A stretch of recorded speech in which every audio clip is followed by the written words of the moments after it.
Hey, welcome into Strictly Speaking here on True Blue. Good to have you aboard. Today, we're going to talk national security and border security and First Amendment stuff because everything that I just mentioned is of paramount importance right now, going on all across this country. Jason Nelson is a military hero. He served in the United States Army, served in the United States Marine Corps. His call sign is Storm Chaser, which is just all kind of cool. His highly decorated service includes combat deployments, humanitarian missions. He served as a Civil Affairs SNCOIC. I'll have to ask him what that means. In operations and planning, he's 100% permanently disabled from his combat service. He's also the co-founder of Prepper All Naturals, a survival food company. Lives near the production facilities for that in his home state of Texas. He's also a former congressional candidate in the 17th congressional district there. And today he's here to talk security and more with us right here on Strictly Speaking.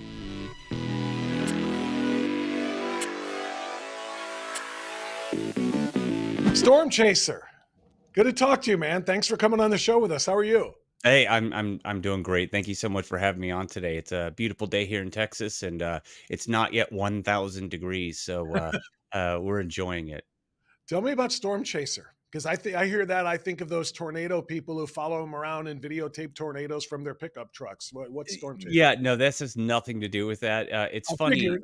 Yeah, so it's really just comes from a stupid story when I was a very young Marine, where I essentially we were playing. It was after playing war games, and we had these phosphorus the smoke pit things you would use. And anyway, whatever. They're basically, if you let oxygen in, they let out smoke and their smoke pots, right? So it's to simulate artillery's landed, all these things, and we're reloading them inside of this sort of bunker area, and we're just a bunch of privates, and somebody had kicked one over, and when they did or didn't close it properly, and it started smoking, and I'm looking up and seeing all of these, fake claymores, but it's still fireworks up on one wall, and I'm looking at all these phosphorus on the other end, and I just kind of panic.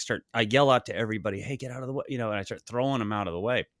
My viewpoint is I'm just grabbing pots and throwing them out into the yard to let any that were loose. That's all I see. Their Right. viewpoint is fire everywhere, and me in the middle of it, frantically trying to save the lives of everyone. That's not what was happening. But the guys who there's this guy from Oklahoma who just sat there and said, he said, "Oh man," he's like, "you were out in the middle of that like one of them storm chasers, and I let that stick because the nicknames I was given before that were not the nicknames I wanted. So I was just like, "Cool, I'll go with that." And it kinda came up and went. I got to use it as a call sign downrange when I was allowed.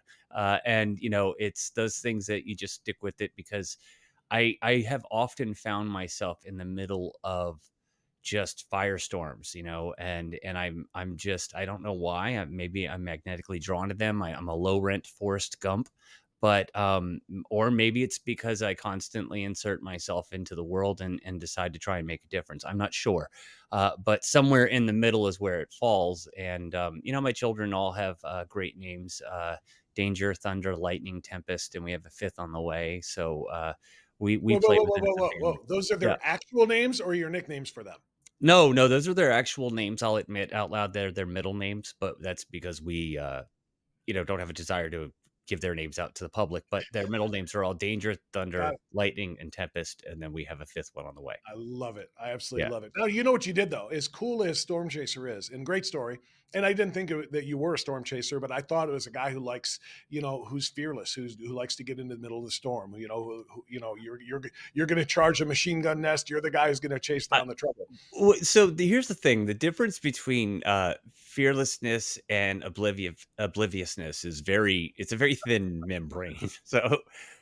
You might find yourself sitting here maybe in more danger than you thought you were going to be in because you're just, hey, I need to react, and then you go and do something, and then you come back and you go, oh wow, really should have maybe thought that one through a tiny bit more. Maybe I would have done something differently, or gone in a bit more prepared. But hey, it worked out in the end, so that's what happens. But yeah, it's my life, is Now, what it is. now I hate to tell you this, but you piqued my interest here when you said I went with it as a call sign because it was better than some of the other nicknames that I didn't want any part of. What were they throwing at you, man? Be Oh, honest. Tell man, the truth. some Come of on. them are not fit for, look, being a private This in is the Marine streaming Corps is the television, man. We have lowest of the no we low. have no Yeah. violations whatsoever to worry about. Do your thing. I mean, beyond "Hey, shithead," I was called, Hollywood, and that was not meant as a compliment. So, yeah. Okay.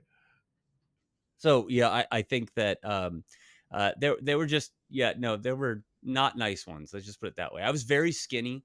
I was skinny even by Marine Corps standards. I was fast, thankfully, but I was so there were a lot of references, uh, uh, penis references that could be made that anything that rhymed, and, just, it was not good. Let's just put it that way. So, anything that would take you away from that. I was starting to cruise towards Hollywood, thinking I'll just embrace that. I'm from nowhere, so I'll just take it. I'd never even been to, I was like as a little kid, I'd been to California, but you just think like, okay, whatever. But when that came out, I was like, I'll take that. Yeah, that one's good. So Now you're unique because you have, two different branches. I mean, you were a Marine and you were a soldier. First of all, that's a Marine thing more, right? The nickname, or do they have that in the Army too? well, so it really depends on what you're doing. I mean, if I'm going to be like blunt and truthful about things, I remember being on ready. Like, so when you're on standby, and that's gonna blank for me right now, but basically you're, a quick reaction force, so it's standby QRF Okay. to go out. So when you have people who've gone outside the wire, and then you'll find yourself, if you're the senior NCO, you're in charge of this 2 or 3 vehicle convoy, right? And you're just kinda just sitting there for, like, 4 hours while somebody's out doing a market survey or something, or visiting or whatever. And if you have to deploy, you have these call signs that are external, that are used for the vehicles that are assigned to the command team, and we were the bull rider or bull something, whatever. But internally, you get to make your own names. So I can truthfully tell you there were times when we were using GI Joe call signs that we were taking very seriously. I mean, we were taking our job very seriously, but we would just go in and go, okay, today we're the Autobots, and like that's, and so I don't know how seriously to take it, but it was just that when I finally started doing social media, I was like, well, what am I going to go by? What do I want to stick with? And I said, well, again, out here, I finding myself once again throughout my life in the middle of all of these things. I'll just go with the one that I keep recurring and keeps coming up. So this is the most I've ever talked about this with anybody, I gotta I tell think you. it's Yeah. cool. I do. Well, you want to know why? The reason I ask is like, do you get to choose your own nickname? Is it assigned to you? Do guys ride you? Or one of my favorite movies ever is Full Metal Jacket, and we all know the first 30 minutes of Full Metal Jacket is when Yeah. Private Snowball, Private Joker, whatever the hell the drill sergeant, gunnery sergeant, wanted to throw at you. That was who you were for a long time to come. I didn't know if that's how that came about. Well, so okay, so wow, I'm gonna share something that only my wife knows. So when I was at Marine Corps Recruit Depot, Paris Island, you have to do your swim qual, and then you can turn around and go do this SW1 qualifying, which is like you do further qualifying on your swim qual. And I really wasn't, I never swam in school or anything like that, but it all seemed rather simple to me. But here's the thing, and to this day, this is true. No matter when I'm back to, due to injury, being skinny, but I was at one point like 6'5", 250, and that's what I walked around at, and I don't mean fat. And Yeah. so I float in the water. I don't know why that is, but I float. So there's this drill you got to do where you got to hold this brick above your head for like 10 minutes. And the rule is the brick can't touch the water. So I was like, okay. So I just laid back and float, put my hands behind my head, put the brick on my head, and just floated there for 10 minutes. And I passed. But at the end, you got like 3 kids left in the water trying to struggle, and I open my eyes and they're blowing the whistles, and there's like 30 drill instructors just staring at me with their arms crossed, and just grabbed the brick, and I sort of kinda swam back over. And, like, there's no rule against it, but then they made a rule against it. So, the point is that for quite a while, I was called floater, which was not. I knew there had to be. And since I was not very good at very much, I was oddly good at I was oddly good at the rifle range, I was oddly good at rucking, I was oddly good at swimming, but I was not very good at very many things. I'm one of those people who admit I'm surprised I made it through boot camp at Paris Island. I was not the normal person who went into the Marine Corps. When I made the decision to go in the Marine Corps, I went in because I was trying to go into the Air Force, and the Marine Corps recruiter got his talons in me for about 10 minutes and made a point to me that was true, that I lacked confidence, that I lacked I wasn't willing to aim for a challenge because I had just wasn't. And I said, okay, I'll go do it. And I was like 2 pounds over a double rations recruit. So I was so skinny and I was so weak. And when I went through boot camp, it was so hard for me to get through it all. It was hard for me every step of the way. But when I got out, I was a different person. I'd become a man, something I know that I never would have done had I not gone in the Marine Corps. So you were 18? I was 18. I turned 18 and like was on the Yellow Footprints. Wow. Yeah. So, because I was going to ask you which one you did first, Army or Marines. Now I know. So Well, you're Marines. Yeah. I yeah. went to college after. So I went to college after the Marine Corps and I learned how to read, and they Okay. wouldn't take me back. So so why did you go into the Army then? I wanted to do a particular job, which was civil affairs and psychological operations. It was a job that I thought I'd gained a unique set of skills while I'd worked in the civilian world and gone to college. The ability to read people, the ability to understand complex problems and create simple solutions. And I had sit down at dinner with a colonel and heard about what I knew I wanted to re-enter the military. There's a whole long story there, but I knew I wanted to go back in. I wanted to go back and serve my nation. I wanted to go downrange. And I said, okay, well, there's a lot of ways I which I could do that, and I felt like, okay, I was in the condition in which I could go back in the Marine Corps, go in the infantry if I really needed to, but I really thought I had a skill set and I had something else to offer. So I kind of fished around and talked to some people, and I was put in contact with this colonel, and we went and had dinner, and she explained to me what Civil Affairs Psychological Operations did and how it was part of USASOC. So it was a part of the Special Operations community, and so it was a challenge, but it was also a challenge to go and build something.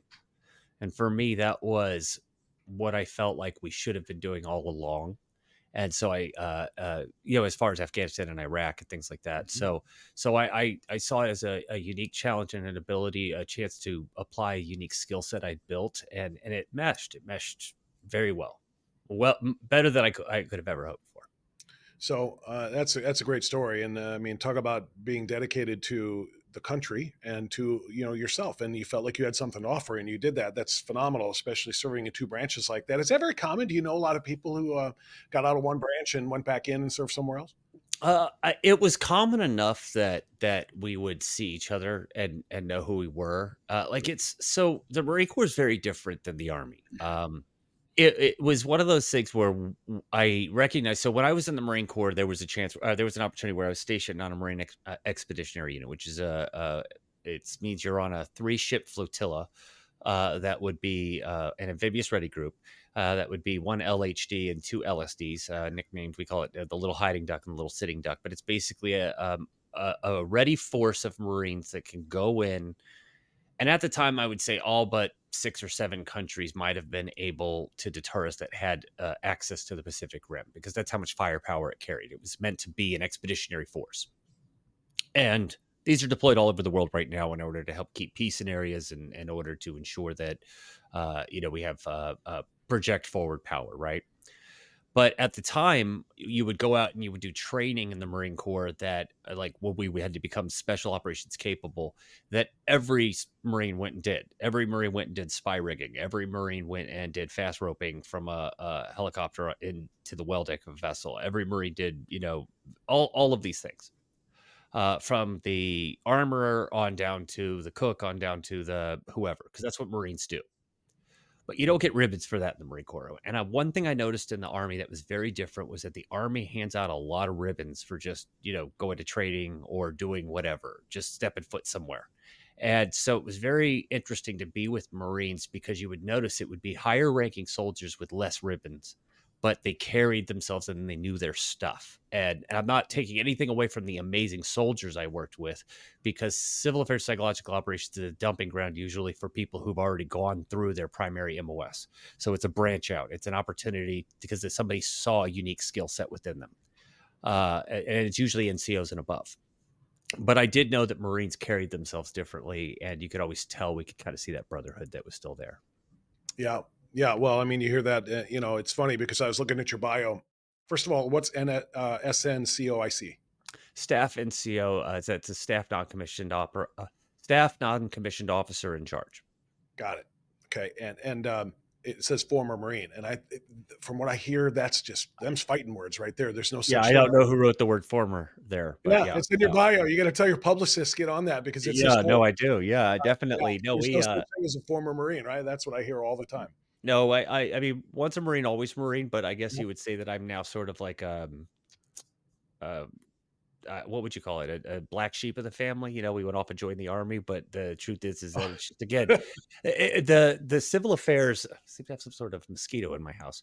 There's a in civil affairs. There's in the army. The reason I went back in the army as opposed to the Marine Corps was that the branch was so much larger. Because the mission was so much larger. It's a much larger force in the army, and because if you know the history of civil affairs, you would understand why it's deployed and where they deploy it. And I not only wanted again, I wanted to go down range, I wanted to make a difference, I wanted to fill a slot, but there's so many reasons why I wanted to join. But I knew that if I wanted that job, my best opportunity would be in the army because through the Marine Corps, it was a very limited chance, and I'd already gone through that experience of not having a guaranteed MOS, and I didn't want to do that again. So I went and I pestered and went did the right interviews, took the right tests, and in the army, I was able to go in and take that job, and I loved it so much. So many great people that I worked with.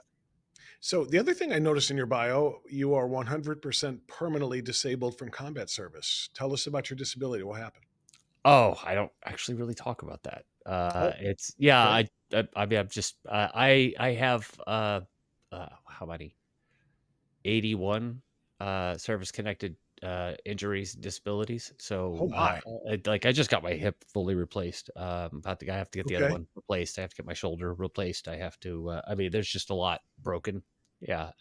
You don't I have to think talk about there. anything you don't want to talk about, but just Oh know. yeah, no. I think it's kind of like talking about there are people I know who I've met who have burns covering, 25% of their body, and Mhm. when I think of people who are like, even having that rate, it's hard because I think of those people, and I think that's what I think of when I think of combat disability. I don't think of somebody who, turned around and it's hard to explain, like, "Oh, you go ruck around for, you know, 2 years through the desert and see how that disjoints your complete hip and you can't walk anymore." And then you go, "Oh, well, that's you're combat disabled." That's what they tell you. The military says it. You go, "Okay, I understand that now, and, well, let's fix it and get back out there." And then I see people who were, lost a limb and went and got back out there as well, and they get the same rating, and it kind of gets muddled, and it's Yeah, but you almost know what? You know what? You can tell me to shut the hell up. I'm a civilian. I didn't serve, but I think you sell yourself short. You suffered for this country. You suffered, and whether it was because you got blown up, like Travis Mills. You know Travis Mills, Yep. Marine. I've had him on this program. In fact, he was episode one, I think, of recording this show when we started it. He lost all four limbs for crying out loud. He got blown up Yeah. and survived. I talked to another guy who's a country music singer who survived being shot 10 times. But you know what? The difference between you and them is your injuries were cumulative rather than one moment, one being peppered with a machine gun and the other guy getting blown up by a bomb. You still suffered for your country, and there's nothing different about that. Yeah, it's just I think that for it's kind of like you know how I could tell. Okay, so by the way, we're talking about people who are talking about very specific incidents, so therefore they're asked very specifically about their combat experiences, right? So and they volunteer that because they're trying to tell a story about what's happening and draw attention to something, and that's very important, right? But those are people who are different. They're known stories, right? So what I usually could tell the difference when I'm out and about with people about whether or not they really served and what they really did is what they talk about, or shall I say what they don't talk about. So if I hear people telling a lot, if you're around a group of veterans and you hear a lot of war stories start coming from one guy's mouth, or not a lot of veterans, but a few veterans and a lot of civilians, and you hear one guy talking about a lot of heavy war stories, that's usually the guy that you look at and think, yeah, you weren't there doing that, because if you were, you wouldn't be talking about it because it sucks. And what you would be really talking about is my favorite story from Afghanistan is the time I fell out of a helicopter, and that's a funny story because the Romanians filmed it, Oh yeah, and that's hilarious. You fell out of a freaking helicopter, and that's funny. yes, overeager person pushed me out the back of it.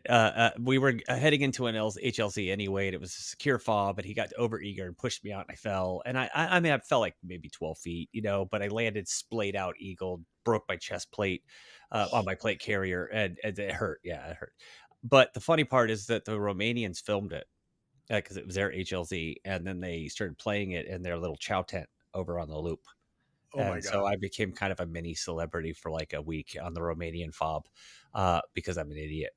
You And still to have me, that's a better story. Like that's the story I'll tell you. And it's funny, and I'm the butt of the joke, and it doesn't make me look like whatever. But I just, yeah, I don't think that I don't ever think of my service as anything heroic. I think of it as at all. I think of it as what I could do, and I did the best I could do, and I served. And there's always a lot of people. It's the thank you for your service, and then a lot of guys are like, oh, I didn't serve because, and they give a reason, like I fell in this zone or whatever, and I'm just like, hey, but a lot of people, you know what? Do you know why I served the second time? Why I went into the army at all? I went in because I was watching George Stephanopoulos' program every Sunday with my brother, who was my brother's 100% disabled from his service in the Marine Corps. Not combat disabled, but he's 100% disabled, like completely. He's a mess. And he and I would watch George Stephanopoulos' show where he would list all the veterans, or excuse me, all the service members who had died in Afghanistan or Iraq that week, with ages, hometown, all of that. what year are we talking about? This is 2010, 2000, yeah, 2010. All right. So I'm watching all of these programs and I'm just thinking, I'm watching all these names and I'm just thinking, here I am, I'm physically capable. I'm not just physically capable. I was in really great shape, and I don't have a family. I'm not married. I don't know anybody. Like, why am I not? Why can't I replace one of those 18 or 19-year-olds so they can have a life? Why can't I replace one of those 40-year-olds so he could be home with his spouse or she could be home with their spouse, whatever. Mostly it's males, right? But the point is that I really could tell you that there was only one time in my life that I ever, before last year, that I ever thought, okay, I'm going to die. And that was when I went to Afghanistan, when I thought I was, and it was not because I thought I would fail. It was just an acceptance of this idea of going into a hostile place where people want to kill me. And I thought, okay. And by the way, I've done lots of training in international areas where you're like, idiots with tanks who don't know how to drive. And I still can tell you that I never thought, okay, I'm going to die right now. You just think, oh, this is really crappy and dangerous. But going to Afghanistan, I thought, okay, I'm preparing myself. I'm going to die here. If I accept that, then I could probably do a better job. I don't know if that makes sense or not. Makes perfect sense. Makes perfect sense. Right. Absolutely. So there's only ever one other time in my life and that was last year when I just thought for a moment I'm about to die. That's a weird point to be at in your life, but I say that because I that was my mentality when I went in. It was this idea of a body replacement. It was, hopefully I could teach someone, right? Take some experience from the Marine Corps, apply it, and help somebody. Maybe I didn't know a lot about the force I was moving into. I thought they would be bereft of combat experience. Turns out it was the other way around. But I thought I can. I know I'm good at what I do, and I don't mean that in any sort of egotistical way. But there are things I'm good at, and if I can apply that, and maybe I can save a life, maybe I can prevent a serious harm, maybe I can get another American home, maybe I can make this war shorter. And those are all very lofty goals, and I recognize that I did very, very little to accomplish that, but it was still what my impetus was for doing that. Which, yeah. You started that commentary you just went into by saying you don't feel like a hero with your service, but you know what? You just described what heroism is. You were watching TV, you see guys dying for the country in Afghanistan, dying, and this is 2010, so we've been there, what, about 8 years after 9/11 happened, and we started the Yeah. war in 2002. You know damn well you can die because you're watching the names of people who died and you're saying, I should go replace one of them, or I should go, replace somebody else so somebody doesn't have to go. You knew when you went in you could die. You didn't maybe think this is where I'm going to die, but you sure as hell could have. You didn't get drafted. You did so voluntarily. You volunteer to put yourself in at death's door, to go to a place like Afghanistan, to go into the Marine Corps and be sent anywhere around the world where you might meet your end. That's heroism. You don't have to get blown up to be a hero. That's the way I see it. I appreciate that, and I can recognize that sentiment. I just think that it's I'm never gonna wear that cloak. I know I've seen other people wear that cloak. I've Mhm. seen other people have that cloak put on them, and it looks uncomfortable, and I can accept that they're wearing it because they look uncomfortable. I think that and you know who I'm talking about, right? Your first guest. So it's just a person who's been draped in that, and he's probably uncomfortable with it, but he tolerates it because it gives him a He place for uses it. Well, he also uses it right. because he uses it as motivation, you know? I mean, Right. because So exactly. But I'm sure he would describe it as a burden. And so yeah, I think that I think that's fairly accurate after talking to him right. a couple of times, yeah. So I'll say this, it's kind of funny. So it's just one of those things that my license plate, the only medal that I have on there, because you could Texas, you could choose any of your medals. I have Mhm. my uh meritorious volunteerism medal. I had to serve like 3,000 hours of volunteer hours over a 2-year period documented within the community while serving in order to get the award. Why am I proud of it? Because it was hard. It wasn't hard to do, but it was fun, but it was a rare award. But it wasn't about proud. It was more of I wanted to tell people what I wanted to do now in my civilian life, what I wanted to project forward, right? Uh, but oh man, I started that story with somewhere where I was going somewhere else, and now I just completely blanked out where I was going with that. There you go. See, that's head injuries for you, by the way, TBI. Uh, No, and I get that too. I understand that too. Are those the only kind of head injuries you have? And what I mean by that is any of the stuff that, PTSD, anything, did you find yourself in positions where you have trauma? yeah, oh yeah. I mean, I've known I admitted PTSD, but it's exacerbated PTSD, if you will. It's probably not the same PTSD that would affect other people. I just had a conversation yesterday with another veteran about this. We were talking about, uh, it's difficult as you were saying. Oh, we were talking about the mantle of yeah, people don't want it. So My point was on that, just to close that statement, was I already have enough burdens in life. I don't want to wear the cloak of heroism as well. It's so like that's a heavy burden, man. I That's get it. just you know what I mean. And you're like, okay, just like that. I'll just say, hey, this is what men are supposed to do. But really, I feel bad for the guys who I That's what heroes say. And I'm sorry to keep putting that cloak back on you, but in yeah all seriousness, in the humility, I get that too, and I respect the hell out of it, and I won't keep beating over the head with this, but I mean, that's what a hero would say is, you know what, I don't need this cloak. This is what men are supposed to do. You know what? You know how many men? How many men are there in the country? We have 340 million people roughly in the United States of America. If half of them are men, you're talking about a handful that actually go to volunteer to go into the service, knowing they're going to go into a war zone. Whether you get injured or not while you're there, or whether you get blown up or not, or whatever, when you volunteer to do that and say that's just what men do, most men don't. You did, and that's heroic. That's just I'll leave it at that. We can stop talking about heroism, but I mean, it really is. yeah. So so PTSD. We were talking yesterday. I appreciate what you're saying. I want you to Yeah, understand that I do yeah, yeah. appreciate No, I what you're get it. I saying. get But it. yeah. I get it. Yeah. Uh, So we were talking yesterday. We were talking about,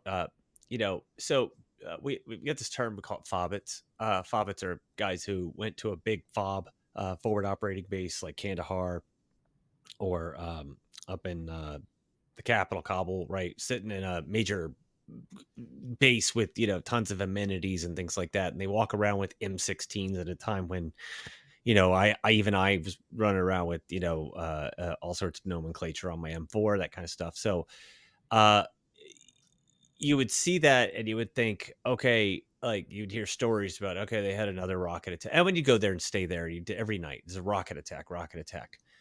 And like, I guess that for some of us, it was like that idea of that isn't the idea of a random artillery shell landing on you and explodes. You're just kind of like, I don't know. For other people, that is entirely traumatic. So I think it's unfair when we talk about PTSD in this country. It's unfair for us to apply degrees of what is, shell shock to some people because some people aren't built for that. And we've had it in every war. And when it happens, we try to sweep it under the rug. And I think that there's this thing where, you know, uh, if you were get go to the degrees of injuries, the degrees of PTSD, for me, I saw a lot of crap. I've picked up dead people's body parts and had to bag them and tag them, and it's just kind of like have a Mickey Mouse coin back there for doing that. And you're just like, it was just like, oh, it's part of the job. Whereas watching them harm children, and be told to tolerate it because it's their culture, that is haunts me to this day. So we have different levels. You know what I mean? Different things affect different people. Some of that going on right here, right now, in there. Yeah. I mean, Yeah, it's a lot. a lot of kids are being harmed, and a lot of a lot of things are being done. Other two kids are allowing kids to do to themselves that you probably never would have thought of before. I mean, this isn't necessarily national security related, but it just kind of struck me there. I want to talk about that in a minute or two too. But before we talk about national security and what's going on in Texas and what's going on at UT Austin and everything else, I need to. The whole reason you came to my attention is July 21st, 2023. You had a hell of a story to tell there. Tell us what happened. Oh wow, that's a long story. So if you'll forgive me, I'll give sort of the Cliff Notes versions of it, but not for the That's to fair. take away from the gravity of the situation. It's a long story, but my wife and I had decided to take a date night at the time, 4 children, with just my brother had come into town. And when I say my brother, I mean I have a brother from another mother kind of situation. Guy served with forever and partners with in business, that sort of thing. And he came into town and he said, "Hey, yeah, I'll watch the kids. You guys go take a date night."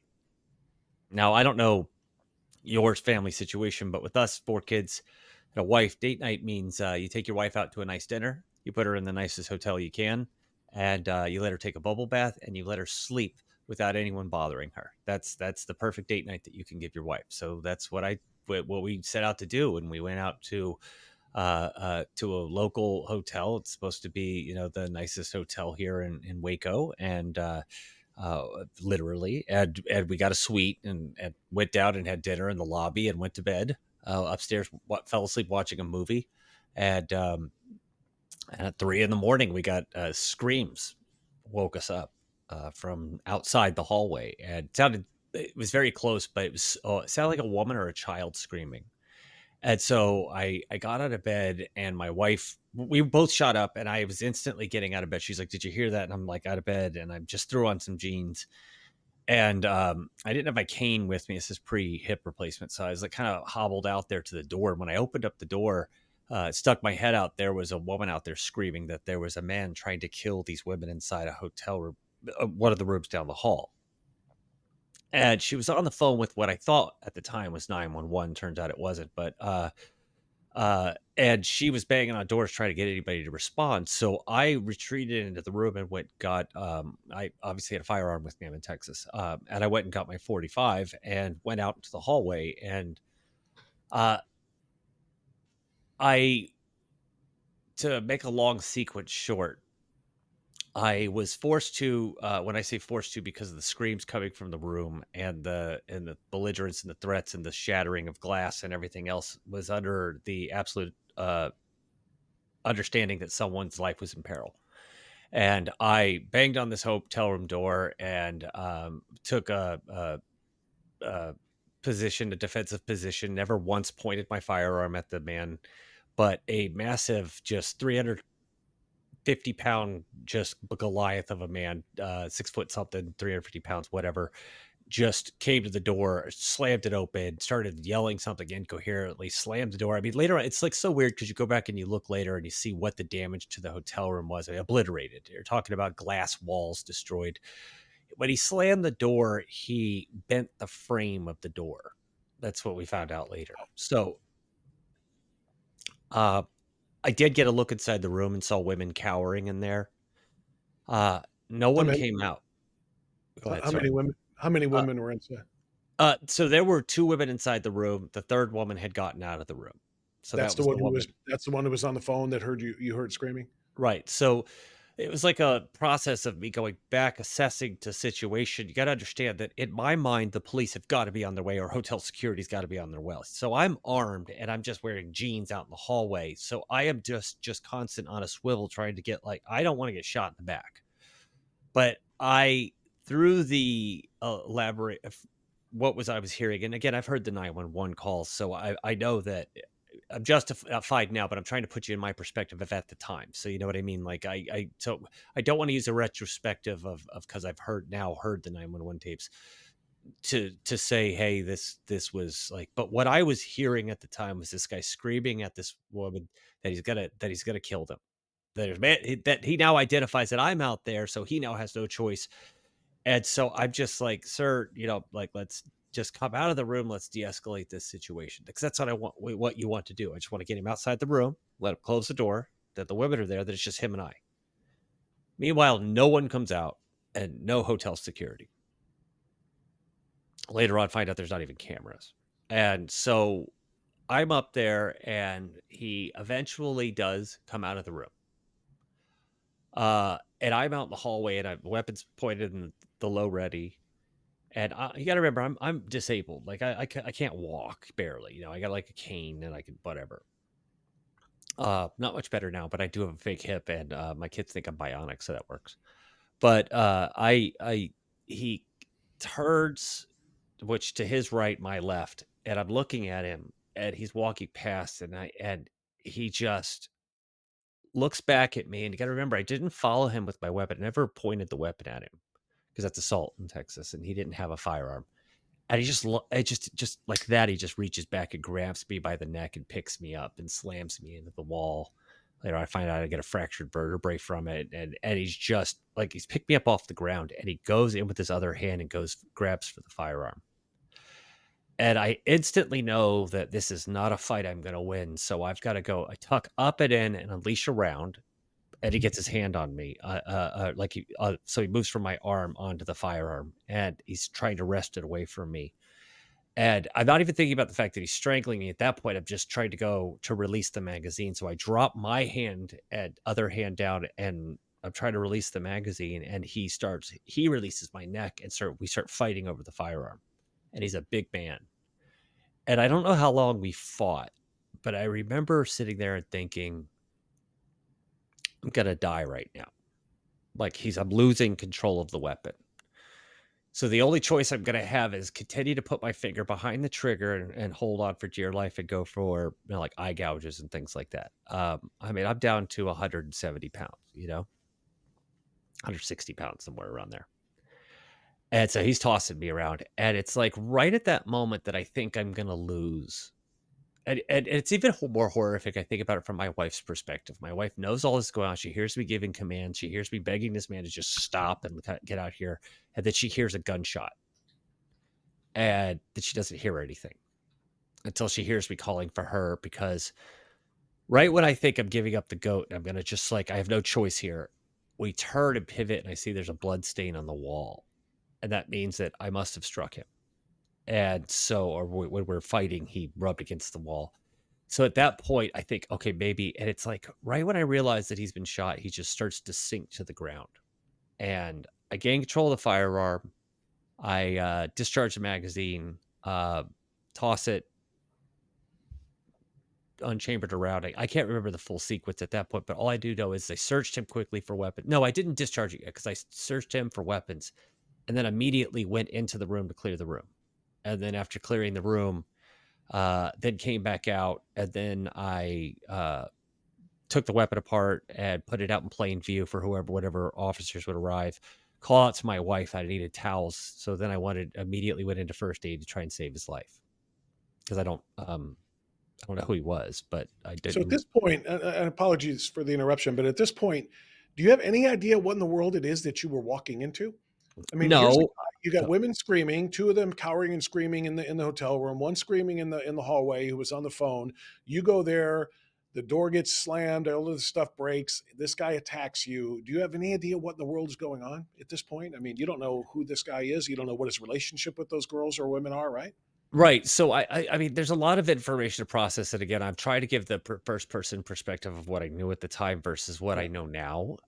So it's, there's a lot going on. I know that there's a woman that was there that was supposedly calling 911. I know that I thought there were girls, like children or women in that room. Not thought, and then confirmed that they were in duress, that they were screaming for help. that they believed their lives were immediately in danger, that this man had threatened them. That's again pre 911 calls and hearing all of that. I knew all of that. Outside of that, and I knew that he didn't, in my plain view, have a weapon, and at no point, and I watched very carefully, and that's why I never pointed my firearm at him. Was because you don't point a firearm at somebody unless you intend to shoot them, right? So, Right. Right. right. So it was a very tense situation, and just the things that stuck out to me were that nobody came out until finally one man did come out at the end to help render first aid. Um, but nobody ever came out. And I just looking back think, 4 or 5 men had come out, um, firearm wouldn't have been needed, because we could have detained him. No matter how drunk you are, you can't fight all 5 people. No matter how drugged up you are, whatever. And then when you find out later on that this guy's there for the purpose of sex trafficking, and you think, you know, why is there no hotel security? Why am I in a place that costs, $500+ a night that doesn't have security when it has a full bar and restaurant in the lobby, right? And full access to the rooms. And then you find out, oh, there's been, rapes and murders there, and it's somehow not a highlighted thing. And they were renting out rooms there while there was still a blood stain on the wall. Like while we were still getting our stuff out, there were people checking into the same floor. Um, it's weird things that stand out to me, just how alone that felt being out there and realizing that I had to make a decision that was going to impact just so many things in my life, so many people's lives. So to the part about sex trafficking, was he the Yeah. trafficker? Were these girls, was he like in transit with them, or was he the customer who had them provided and he was there at this hotel to abuse them? This is the part where I would make the shruggy emotion. We emoticon. We are still investigating. The hard part is, where'd the women go? Where did they go? You still don't know that? Our investigators are still trying to track them down. Wow. So when the police finally came, how long was it? I mean, the man died, right? Yeah, he died. He died. I didn't find that out. I was in police custody at the time downstairs. He died, um, likely up at the upstairs. They don't usually get a sign. You have to have a doctor sign a death certificate. So they would say he died at the hospital, but Okay. it's there's no doubt that he died upstairs. Were the girls American? No, not as far as we know. No. Okay, so they could be anywhere, and you don't know if they even understand. I mean, what the man as he was yelling, did he speak Spanish or English? Well, so no, the man was a white guy, but Okay, like Caucasian I'm only American. asking because it's Texas, and that's where a Yeah, lot of no, yeah, no. This I think it would have been a national headline had I killed anybody that wasn't white, right? So fair point. it's the I don't even mean to. And by the way, I'm not flip about this at all. This is a No, not at all. This is this an incredible story, especially because as I read, like I said, your story, that you found out, or as it turns out, that it was a sex trafficking operation, and I just kind of want to know. I'm sure because this was what, July of last year. yeah. July So of last year, so it's still not resolved. We still don't know where the girls are. You don't know what happened. Right. So there's certain things I can't say because there's a lot of investigations going on Interesting. for a reason, right? So Sure. that I don't know, but what I can confirm is that the women were already originally in the sex industry in Houston, so we know that's confirmed. What we know that his intent, and you can say this through witness statements and through whatever that was to that he intended to pay for sex that evening. Now, how the women ended up there and all of that is completely different. I don't understand that or know yet because we haven't heard from them. We can't find the women. Like this is what my wife and God bless my wife that every week when we have therapy to talk about this incident, because my wife is not handling this well. But every time we talk about this, it's still the same thing that bothers her is that what happened to these women. She's so worried about these women being punished for shutting down a venue, Mhm. for possibly we don't know a middleman, a middle person, maybe one of the women we don't know, the a John, but more of the venue than anything. That's that sort of thing. Those things we know are a commodity to these types of individuals. And these are the things that were here. What happened to those girls? Yeah. And then, as we did more research and as we've done more interviews and we understand more and we understand just the plight of the women and children in these conditions, and my wife had a fire, had the police with, an M16 in her face and a ballistic shield, all because, they needed to search our room and then put in handcuffs and sitting in a car, no one telling her anything and worried about whether or not she's ever going to see her children again. That kind of trauma that's inflicted on an individual. My wife knowing that her husband, whatever she knows about my service, she knows this, now is not something she can't hide behind a screen. The fact that there are women and children that are out there in this right now as you and I Well, talk.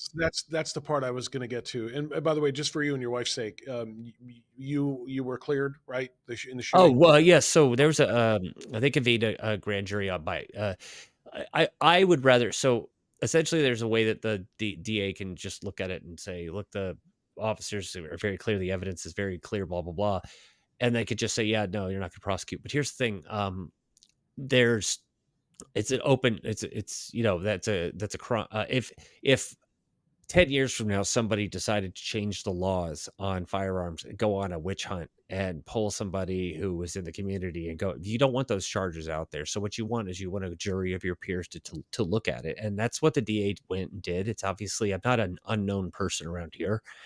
We want to make sure that it was looked at by a jury of my peers and they had the opportunity to have evidence presented. It took them less than 1 minute to do a no bill, which is essentially saying, yeah, we agreed he shouldn't be prosecuted. He Shouldn't did be the right thing. charged, right? Right. So, Yeah. So, in addition to you guys and the two girls that you don't know, and your wife is wondering what happened to them, now we go out and zoom out a little bit here. three You're girls. in Texas.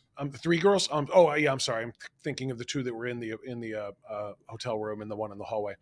So, those individuals, you don't know what happened, but bigger picture now. You're in Texas. That border is obviously, this has been maybe the number one story in the country for probably the last 3.5 years. 10.5 million roughly. I think they said that last count was 7.5 million official, not counting roughly 2 million known gotaways and another 500,000 of unknown gotaways. So we're up around 10 million people who have crossed a border that is run by the cartels and run by the sex traffickers. This is aside from all of the political you know back and forth over what the illegal border crossers do in terms of resources and cost to the country and crime in the streets and so on and so forth, the sex trafficking industry has got to have quadrupled since the border became wide open. And not just from Mexico, but from countries, Central and Latin American countries, from South America, and quite frankly, all over the world. They're coming up. And the United States, as I understand it, and you can tell me if I'm wrong, Jason, but the United States is kind of considered the number one customer, if you will, the appetite for sex trafficking and sexual slavery in the world. Uh, that's one of the reasons they all want to get here, right? Yeah. Well, I mean, we pay the most money. There you go. Look, well, since we get to have a long form conversation, I never get to do these. Let's be clear about one thing here. When we talk about the border, I think that it's very simplified to a lot of people. The media, they'd like to make it look like, oh, the border, it's Mexico, that's it. When intelligent people on the right talk about the border, we also mean ports of entry. Sure. Because the thing is that when you have a wide open southern border, beyond all of the other perils that come with that, when you have an overwhelmed system, then it makes it easier for ports of entry, for container ships full of kids and women to be snuck under the nose, because you have to pull agents from those areas and process and things like that. Resources are shorted, and traffickers, like any black market engineer, they understand how to exploit the weaknesses in the system. So this benefits across every aspect of it. Um, this is a national stain. It's an embarrassment. Um, Waco's a small town. I have that country song, "Not in a Small Town." It's in a small Well, town. yeah. Yeah. And Waco's known for a lot of other things, obviously, but as it pertains to what we're talking about, I mean, and as a military veteran, how do you feel with the way that this is being handled? The fact that we are being used as the the one-stop shop for virtually everything. Whether you want to move fentanyl, you want to move, heroin, you want to move cocaine, you want to move, marijuana, you want to move girls, kids, even, in this sex trafficking Terrorists, thing. Yeah, right. I mean, right? you fought to protect this country, and right now it seems like, particularly the homeland of the country, is not protected, and so many more people are being victimized here, and you just happen to be in a hotel across the hall or down the hall from some victims of this, and you got a chance to see it firsthand. How do you feel about that, and how do you feel about the fact that nobody seems to be in a hurry to, or at least people of power, in a hurry to shut the border back down again, the ports of entry, to make them more secure, and obviously in between points? So as a person who I have a unique perspective on this. So in civil affairs, our part of our job is to sit here and I'm talking about the affairs side of my job, right? So the job is to do what we call area studies and country studies. I use the CIA fact book as well, and the idea is that you build out these charts that tell you the infrastructure of the country, tell you a lot of metrics, and you drill down, right? You have a 100,000 foot view all the way down to the 10 foot view. But essentially, you also set up a set of metrics, and those metrics tell you a lot about whether a country's improving, whether it is, if there are areas in which they are falling behind a world average or growth average, so forth and so on. If I were to do an area study of the United States right now, a country study, and you were to take away the United States map, just give me the metrics, and you were to give me the statistics on the border, and I knew what I know about Mexico, and I know what I know about our enemies, and I know what I know about Canada, meeting it doesn't have to be, but you get my point. Mexico's not falling apart. Mexico does not, I mean, they may have a puppet government that's run by cartels, but at the same time, they're not a failed state. So knowing that, that makes us the failed state. We're the state that's falling apart and failing, period. So when you ask me about fentanyl, when you ask me about child trafficking, when we talk about slavery, when we talk about just the absolute mess, the terrorists that are now in our country, no question, who are waiting to attack. When you think about that, you look at the border crises from the perspective of what this really means is that we as a country are now in the first throes of capitulation and failure. We have committed national suicide. Who do we capitulate to? Globalists? Uh, there's a lot of people that profit from this. These are entire industries. You got to remember that the nonprofit industry is in and of itself a profitable industry for many, many people. And so therefore, there's a lot of ways in which people can donate money to pet causes that they then save money. So they essentially says, Uncle Sam says, hey, I'm not going to pay for abortions. And or we, the voters, say Uncle Sam will not pay for abortions in X country. And then the abortions activists who are wealthy go, oh, okay, well, we'll donate this amount of money to this organization, which will go provide abortions in that country, and I get to write it as a tax write-off. So now 100% of my tax dollars went to that. So when you think about how people come here with maps, they come here with supplies, they come here with Visa cards, they have flights that come from other countries. There's only really a couple of answers for that. Either our government is flying them here, either they are, And they are. Say again. They are. Right. We know this. But well, we do know that, right? We do know that. Now, by the way, I find it very funny if communism is so great, why are we taking in refugees from Venezuela? That's what I don't understand. So, but we turn around and you go, okay, now what is the other? How else are they getting here? So there's only two other answers, and that are NGOs, whether we are paying for it as a government, meaning we are donating, filtering money to them and funneling it down, or we have U.S. citizens or non-U.S. citizens like Soros or somebody donating money. And then the other answer is, which also makes a lot of sense to me, is that people see the border wide open and they go, hey, you troublemaker, here's your ticket to Mexico. You're going to meet up with these people. You're going to get a gift card for $1,000. We just got rid of you. We just got rid of a rabble rouser in our country that we don't want here anymore. And, we're not in the Wild West anymore. We're not in a place where people can go tame themselves out there in the Wild West until they gain statehood, and then suddenly we get everybody in line. We're a civilized country. We do not have the capacity, especially with our uh, uh, intent, initially well-intentioned social support structures. There's absolutely no way that we could take in this wave of illegal immigration because we just we don't have the capacity to do it, and we are failing so poorly that in some sort of effort to appease the left, that we have allowed criminals to take full advantage of a system, and now we have no idea who's here at all. Is it too late to fix it? I mean, can mass deportations happen? I know a lot of Oh people are yes. calling for it, but there's we're talking. They used to say every single year. It always cracked me up. They always say there's 11 million illegal aliens in the country at any given time, and then 2 million Yeah. more would cross 3 million. Where they still say 11 million. Well, 11 million. now there's another 10. Like I said, just in the last 3.5 years alone. So we got to be up over 22, 25 million people here. How do we begin a deportation of that many people? It's hard because I think one of the things you have to do is you have to acknowledge and come to some sort of national agreement. This doesn't mean that you have to capitulate on every issue, but we're going to have to admit as conservatives that we're going to have to give up some ground somewhere.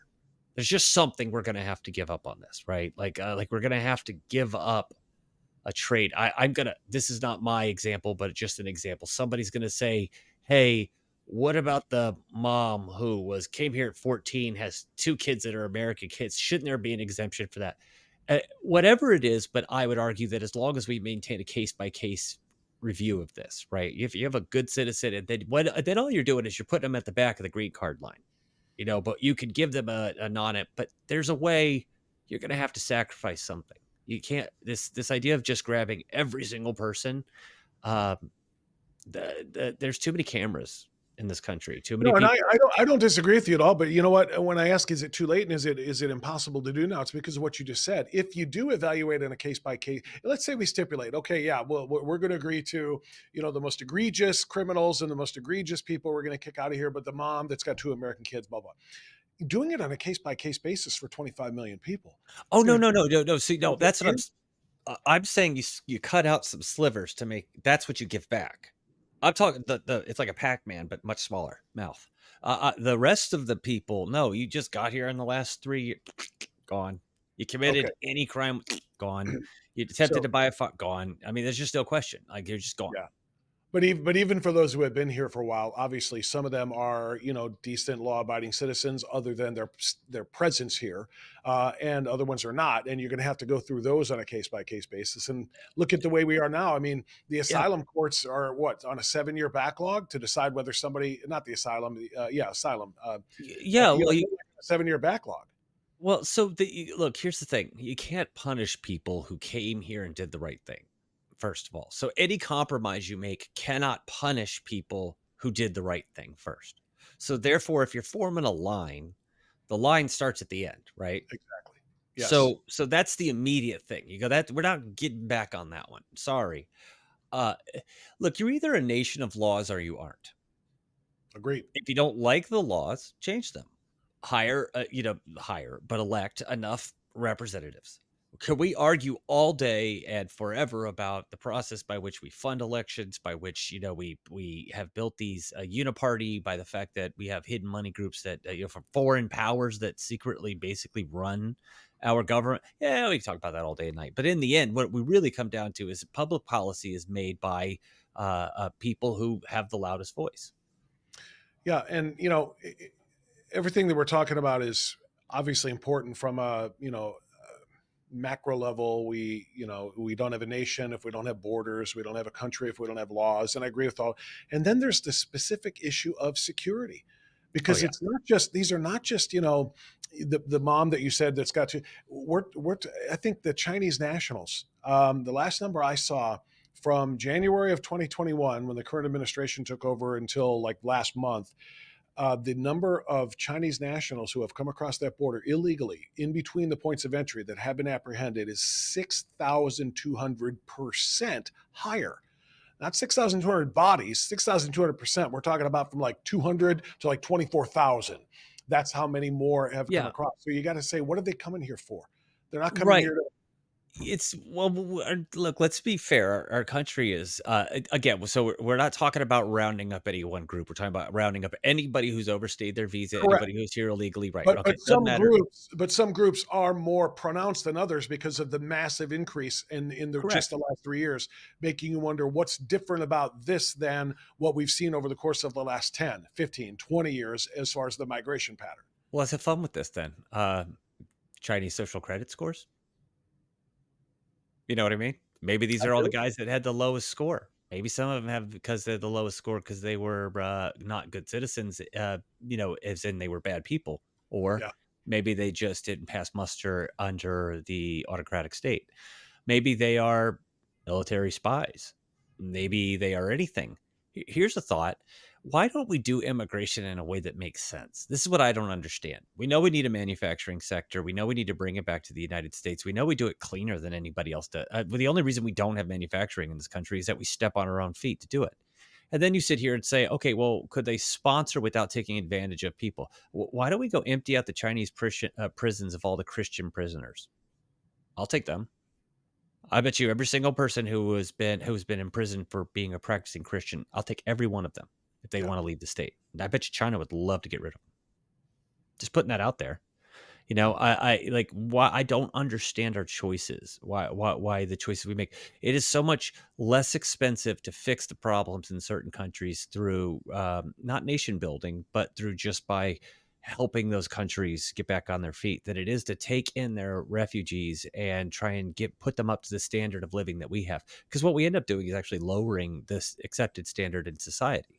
Right? We look at California, which is a new melting pot, but half the kids can't read or whatever it is. I mean, well, at least that's Baltimore anyway. But you get places where you see that kids are just dropped in there, and you've got in high school classes all of a sudden being told, oh, these we have now splitting up the class, half the class speaks Spanish. You go, where did all these kids come from? Yeah. And thing is, by the way, I'm on education, and I want kids in school if they're learning. That's very important. So I want to make that clear. But my point is that we're not actually doing an assimilation. We're not actually turning around and introducing people to real opportunity. All we're doing is creating parallel societies, and that's never good. And we can No, see it's that not. we see And, that and the when cost and the cost to American kids is exorbitant. I mean, you can't absolutely even, because they can't learn, because the dynamics of this many people coming into their schools, taking up space, taking up resources, and so forth. The teachers are trying so hard to be able to talk to a Spanish speaking group and an English speaking group, and they're just sitting there just wasting away, being pushed along with social promotions, and again, long term, it harms them. It'll harms their education. It harms their ability to achieve what was supposed to be theirs by birthright, which is the American dream. correct. And then but you ask, so it's just like, I don't know, if somebody were to ask me how you would solve the homeless solution, if I gave it to you, it would sound so borderline like, "Ugh," but at the same time you could, well, yeah, but that would work.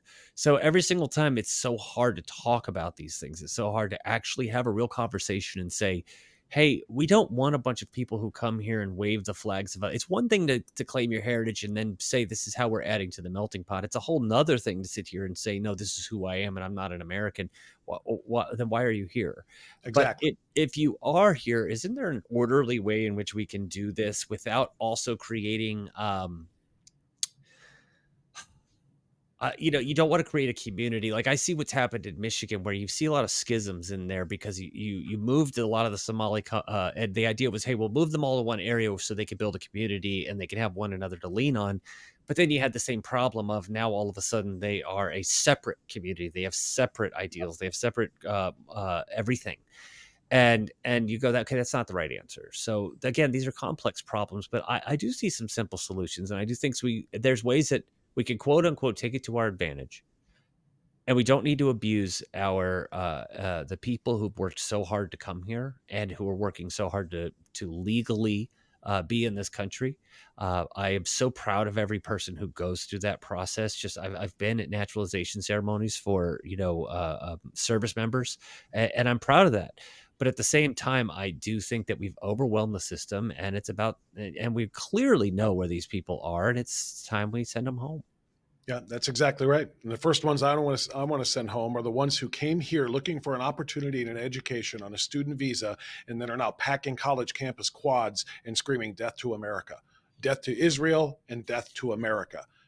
You have to be a very, very special kind of person to accept that. I know we're a freedom of speech country and you're Yeah. allowed to say what you want to say, but when you are literally saying death to the country that I chose to come to study and learn and perhaps gain residency and maybe citizenship and to be able to live in and to take advantage of the glorious opportunities contained therein, death to that country, sorry, you're the first ones on the first plane or boat the hell out of here.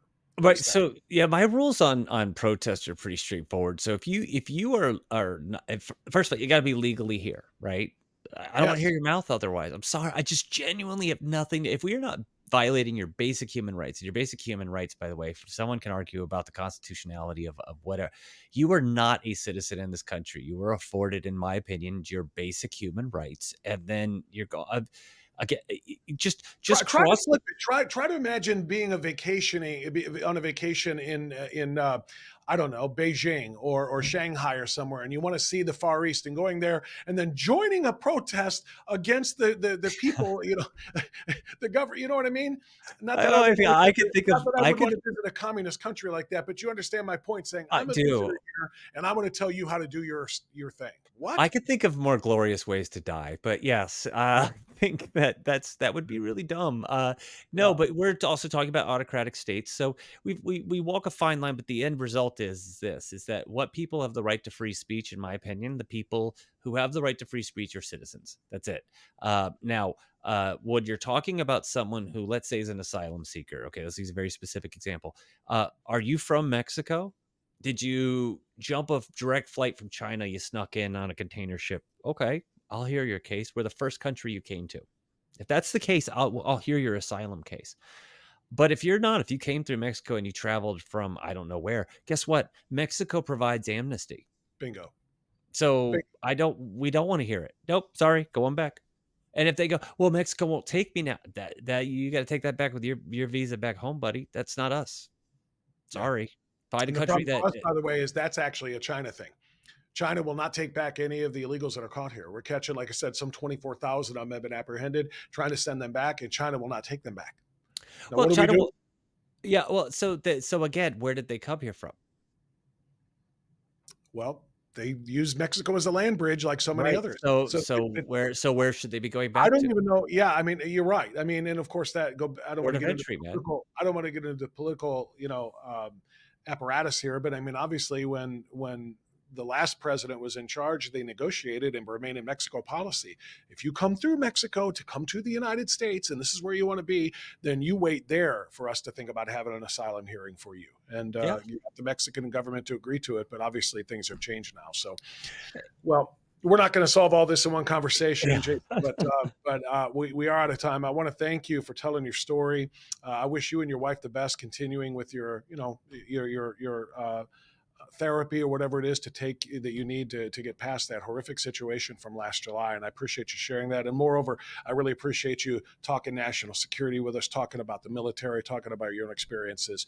It's a phenomenal thing. And we want to send people to your website too. Survival of food is a big, big issue right now because Lord only knows what is coming. I hate to think that way, but seriously, there it is. Wholecows.com, that you co-founded this company too. Want to send people to that website. It's been on the screen the whole show. You see there, wholecows.com. That's Jason Nelson's company. So really appreciate you sharing the information, Jason. Thanks so much for your, I'm going to say it, even if you hate it, your heroism in serving our country. And thanks very much for the time. Hey, thank you for having me, and really, thank you for giving us an opportunity to talk. Every time we get the chance to share the story from last year, it's an opportunity to wake people up to what's around them, and we genuinely appreciate the opportunity to have that audience. Thank you. Well, I was glad to give it to you. We appreciate you very much. Thanks so much. All right, that's going to do it for Strictly Speaking today. Thanks for watching. Make sure you go to visit the website we just told you about. Follow Jason on social media as well. And make sure you tell people about True Blue and Strictly Speaking. See you next time.